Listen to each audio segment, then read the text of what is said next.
Alright, so you want to open a business in Dubai.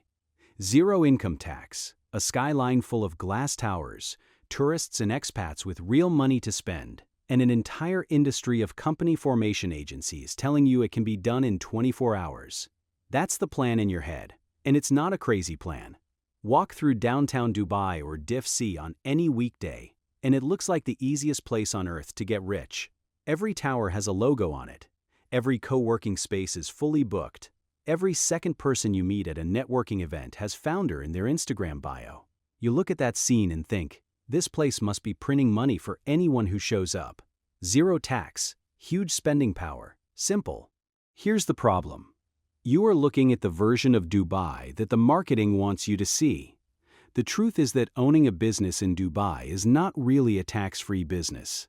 It is a jurisdiction and compliance business that happens to have a 0% headline rate attached to the front of it. And the moment you understand that difference, everything about how money is actually made, delayed, or quietly lost in Dubai starts to make sense. Let's start with the decision that shapes every other number in this business, because there isn't one type of company in Dubai. There are three, and each one is a completely different bet wearing the same skyline as a backdrop.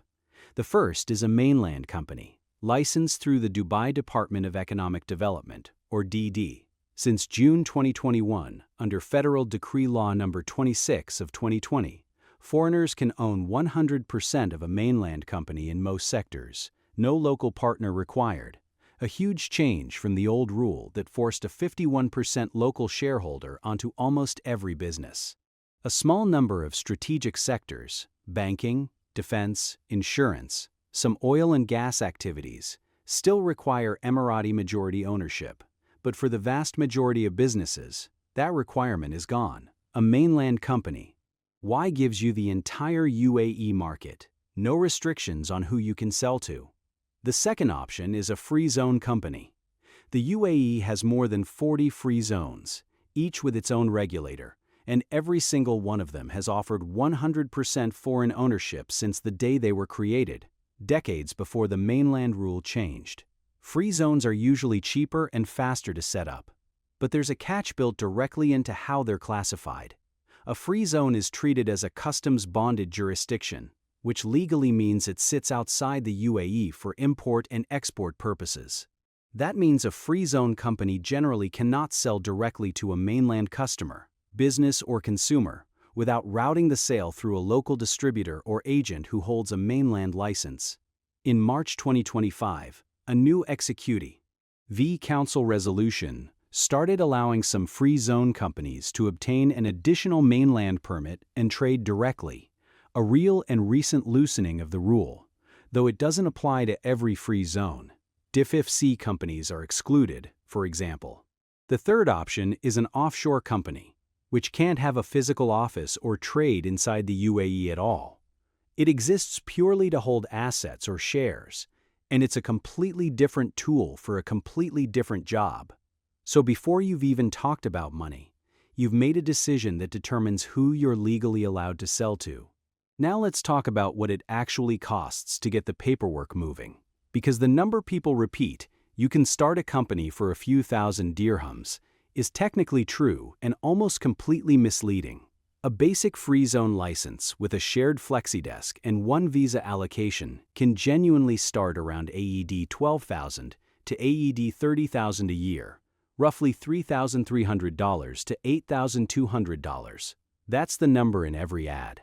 A mainland license costs more on paper, typically AED 15,000 to AED 50,000 for the license itself, depending on how many business activities you register. But the real cost driver isn't the license. It's the office. Mainland companies are legally required to hold a physical, Ijari-registered lease, not a FlexiDesk. And once you add a real office in a real building, total mainland setup costs typically land between AED 25,000 and over AED 100,000, somewhere between $6,800 and $27,000 before you've hired a single employee. And that office isn't just overhead. It's the meter that determines how many people you're even allowed to bring into the country to work for you. Which brings us to visas. the part of this business that quietly behaves like a second rent bill. Under the standard DED formula, mainland companies get roughly 1 employee visa for every 9 square meters of Ijari-registered office space. Rent a 72 square meter office in Business Bay, and you're eligible for about 8 visas. Need more than your office size allows? Extra visa quota typically costs an additional AED 2,000 to AED 3,500 per visa, just for the allocation itself. Then each individual employment visa costs another AED 3,000 to AED 5,000 once you add medical testing, Emirates ID issuance, and stamping fees. An investor visa for the owner runs anywhere from roughly AED 3,220 up to over AED 10,000, depending on duration and which government fee schedule applies. None of this is a one-time cost either. Visas need renewal, medical tests need repeating, and every renewal cycle is another invoice.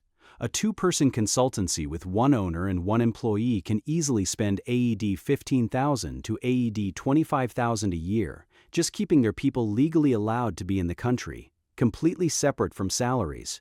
Here's the part almost nobody budgets for correctly, and it's the closest thing this business has to the gym industry's hidden HVAC bill, the bank account. You'd assume that once your license is issued and your visas are stamped, opening a corporate bank account is a formality. In 2026, for a huge number of small business owners, it isn't. UAE banks have tightened compliance and know your customer standards dramatically, and approvals now typically take 2 to 6 weeks, when they're approved at all. Common reasons for rejection include a business activity the bank considers unclear or high risk, inconsistent names across your passport, license, and Emirates ID, or a source of funds story the compliance officer simply doesn't buy. And here's the trap. Banks are not obligated to explain a rejection, and industry experience suggests a decline at one bank can quietly follow you to the next, since banks share compliance and risk screening signals. Some founders finish every single step of company formation, license, office, visas, only to spend months with a fully licensed company and nowhere to legally deposit revenue. Now, let's get to the number that the entire industry is built around marketing and quietly built around obscuring: the tax rate. Since June 2023, the UAE has a federal corporate tax. It's 0% on the first AED 375,000 of taxable profit, roughly $102,000, and 9% on everything above that. That's still remarkably low by global standards, and it's genuinely one of the best corporate tax environments in the world. But Dubai is 0% tax is no longer the full sentence. It's the first half of one. Free zone companies don't get an automatic exemption either. To qualify for 0% on top of that, a free zone business has to prove it's a qualifying free zone person and that its income counts as qualifying income under strict rules. And there's a de minimis limit. Non-qualifying revenue has to stay under the lower of AED 5 million or 5% of total revenue, or the company can lose the preferential rate on all of its income, not just the non-qualifying slice. On top of corporate tax, there's also 5% VAT, in place since 2018, charged on most goods and services and requiring its own registration, filing, and record-keeping once your revenue crosses the threshold. None of this makes Dubai a bad place to run a business. It makes it a place where the tax question isn't "how much do I pay?" It's "which category am I actually in?" And getting that wrong doesn't just cost you money, it can cost you the exemption entirely. Let's pause and take stock of how many separate decisions have already stacked on top of each other before a single dirham of profit is made. You've chosen mainland, free zone, or offshore, each with a different ceiling on who you can sell to. You've paid for a license, and if you went mainland, an office that doubles as your visa allocation meter. You've paid for visas that need renewing every 1 to 3 years. You've navigated a bank that might say no without telling you why. And you've landed somewhere on a tax spectrum that depends entirely on whether your income qualifies, not just on which zone your license came from. And we haven't even gotten to whether the business itself works yet. This is exactly the kind of environment where visible success and financial reality can quietly disconnect from each other. And there's no better case study of that than NMC Health. NMC was a Gulf healthcare success story that looked, from the outside, like everything Dubai's business narrative promises. The first UAE-based healthcare company to list on the London Stock Exchange, growing to a peak valuation of over $10 billion. Then, in December 2019, a short seller report alleged the company had inflated its cash balances and understated its debt. By the time the full picture emerged, NMC had disclosed more than $6.6 billion in previously hidden debt, spread across 75 separate debt facilities from more than 80 different lenders, and in April 2020, it collapsed into administration. Full hospitals, real patients, real revenue, and a valuation north of $10 billion told nobody, not even most of its own board, that the underlying capital structure was rotten under.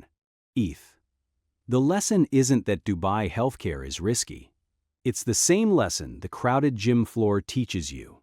A visible, thriving surface tells you nothing about whether the debt and disclosure structure underneath it can actually hold. So how does a small or mid-sized business in Dubai actually make money once it clears all of this, in plain mechanical terms? Take a modest trading or consultancy business.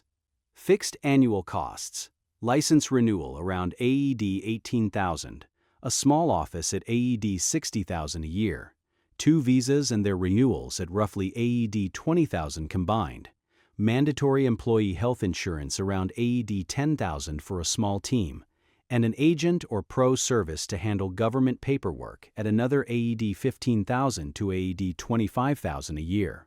That's a fixed cost base of roughly AED 125,000 to AED 140,000, somewhere around $34,000 to $38,000, before a single client is billed and before any corporate tax provision. If that business bills an average of AED 15,000 a month per client, it needs somewhere around 9 to 10 consistent monthly clients just to cover its fixed costs. Below that, it's underwater every month it operates. Above it, since most of those fixed costs don't scale up per client, the additional revenue converts to profit far more efficiently.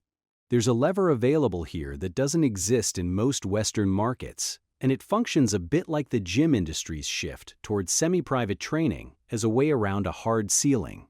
Dubai now offers freelance permits and remote work visas specifically for solo operators, often costing a fraction of a full company setup, sometimes starting around AED 7,500 to AED 15,000 a year all in, with no office requirement and no employee visa quota to manage.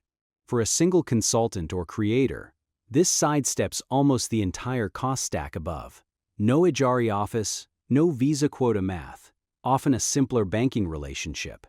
It's a completely different business shape for a completely different kind of operator. Low overhead, low ceiling on team size, but a much faster and cheaper path to becoming cash flow positive. On the other end of the spectrum sits the Golden Visa, a 10-year renewable residency available to investors who put roughly AED 2 million into real estate or an operating business.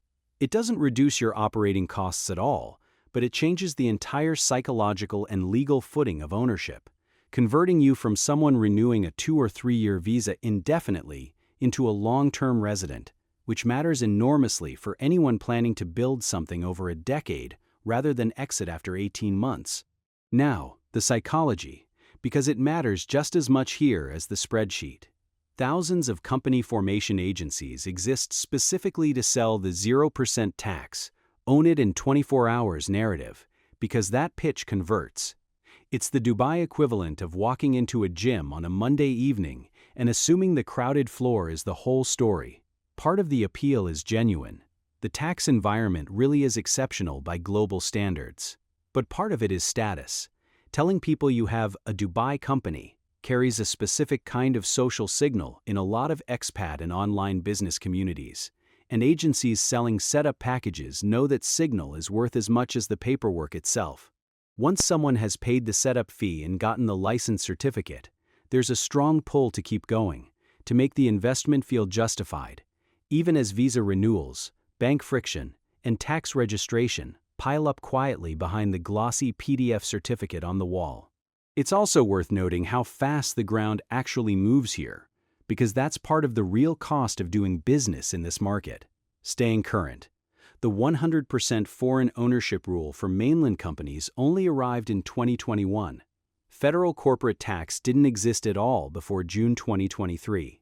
The rule letting some free zone companies trade directly on the mainland only appeared in March 2025.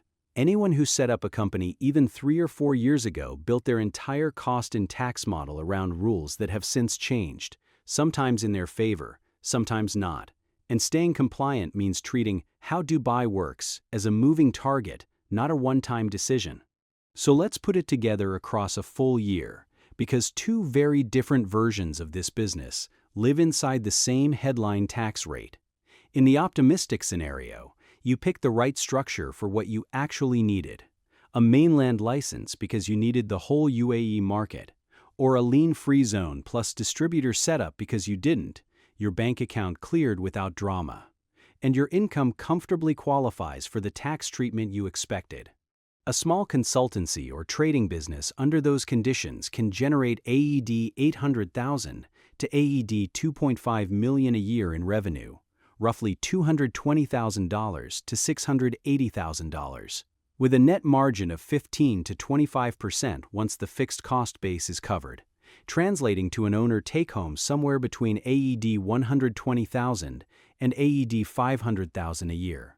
A genuinely strong outcome, and one of the reasons the market keeps attracting founders in the first place. In the realistic scenario, nothing catastrophic happens, just 2 or 3 of the frictions above land at once.